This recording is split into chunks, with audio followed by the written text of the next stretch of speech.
At home on NECN. Surrounded by clutter, looking for a way out?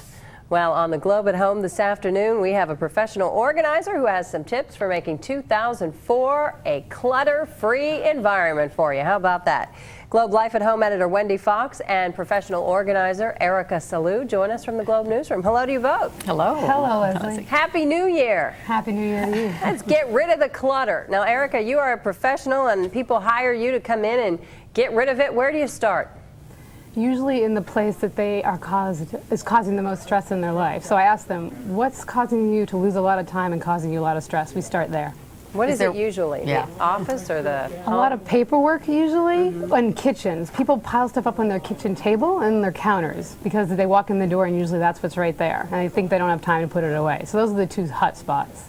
Guilty as charged. So you mean you're not supposed to have the dry cleaning and the mail on the dinner table? Right, No? exactly. Not even for a few minutes. It's a waste of your time. How do you define clutter, Erika?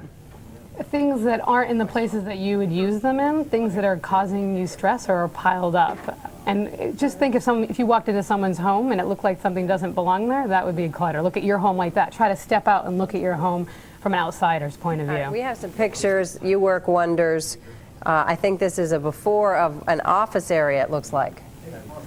And that's an after. Beautiful. What'd you do with all that stuff? We put it into the drawers, we threw some of it out, and this is a before closet. Medicine, That closet needs major first aid help. stuff in there, All right, let's see the after. and that's Woo! the after. Talk about We use minimizing. containers, we labeled things so all their teeth stuff is in one place, all their cold medicine is in one place, all their shampoo is in one place now. That picture you're looking at. Okay, Before, next. not the case. Oh my goodness. That's a workspace of someone who's an artist, musician, minister. All right, let's see That's the. the before. That's another before. It's a very big room. So they had a lot of space. It wasn't that they didn't have the space. Oh my goodness. And that's it. Wow. Clean it all up. Looks great. Can you be too neat though to be creative? No. Is that good for an artist? That's the thing. A lot of artists actually do think that, oh, I'm going to lose my creativity. That is just not the case. Just try it and you'll see it's just not the case. They're not related at all. All right, you have some tips for us, and you're going to walk us through here. And you say start small. What do you mean? It means don't try to say, oh, today I'm going to organize my whole bedroom and get through everything. Just start with one little drawer. Okay. What kind else of do we- minimal time do we spend on this? Well, that's actually goal number 3, I'm too. sorry. Is, Jumping no, ahead. that's okay. Is to have time goals. Say, today I'm just going to work for half an hour on this, and just set a limit, set a timer if you need to, and then go through it and do it and then stop. So you don't feel like it's taking over your life. You say begin with the stress. What does that mean? What I was saying before to your former question is start in the area that's causing you the most stress. Okay. So You'll see results that way. You'll feel successful off the bat. You won't feel defeated. narrow it down. If you're sitting at your desk at work and you're freaking out because you feel like everything's closing in on you, Right. start there. Exactly. All right, create smart homes. Yeah, what's that?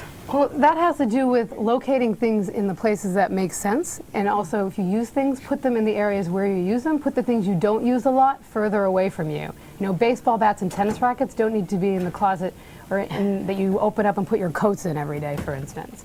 And it also means using all levels. People try to use just the horizontal level in their homes. Use like higher up, get higher bookshelves so you can use the vertical space in your home. Use hooks, things like that. And put like things together. All right, you brought some things with you to show us what we may be able to use. Explain what you have. Well, for instance, in an office space in your drawer, a lot of people don't have these. I think they're really essential. Okay, Looks yeah. like a cutlery drawer, but it's for pens and rulers. Yeah, and you things? it could be a cutlery drawer, but you can also use it for pens and Pencils and stuff. Exactly. And where do you buy that? In a kitchen store? Actually, I bought this in a home store, and it was actually for a desk. But you can buy them in a kitchen store. Be creative. You don't have to use something for what it's originally intended for. You know, think out of the box. Okay. And a tickler file. A lot of people think these are only for work, but this is really helpful to put things that your upcoming events, directions to a party.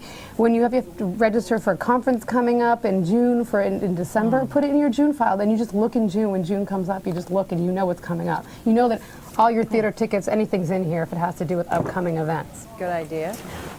Also, people get stickies all over the place in their desk and all over their home, on their their cabinets and their refrigerator, you can use notebooks. You can just write phone numbers in notebooks and that before you transfer them somewhere else. Things that you have coming up, cross it off when you're done. You have one place you know to go to where all that stuff's going to be. Big one, small one, depending on if it's a big thing you're working on, small thing. I have to say that I'm a big fan of boxes as opposed to albums for storing photos. You can store so much more in the same space, and just label a label each year, January, February, each year, 2004 or 2003. Where do you get a nice box like this? It's You got can get these little, at Target. They're so tag on the end. inexpensive. Make sure you use boxes that are for photos, though, because then they protect your photos. They're acid-free. Don't try to use a shoebox for your photos. So that's a lot of thing. That's a good thing to know. You can fit a lot of photos in here. Like I said, time. You have a final tip for us, Erika? I would say, wow, there's so many things. I would say have silence time in your life so that you can create an image of what you want your new space to look like, and you'd be surprised what comes in, what you tap into your inner wisdom when you, even 5 minutes a day. Everyone has 5 minutes a day to be silent. It's important. Sounds good. Globe Life at Home editor Wendy Fox and professional organizer Erika Salloux, thank you very much for being with us. Thank you, Leslie. Welcome. Tomorrow on the Globe at Home, what to wear before you walk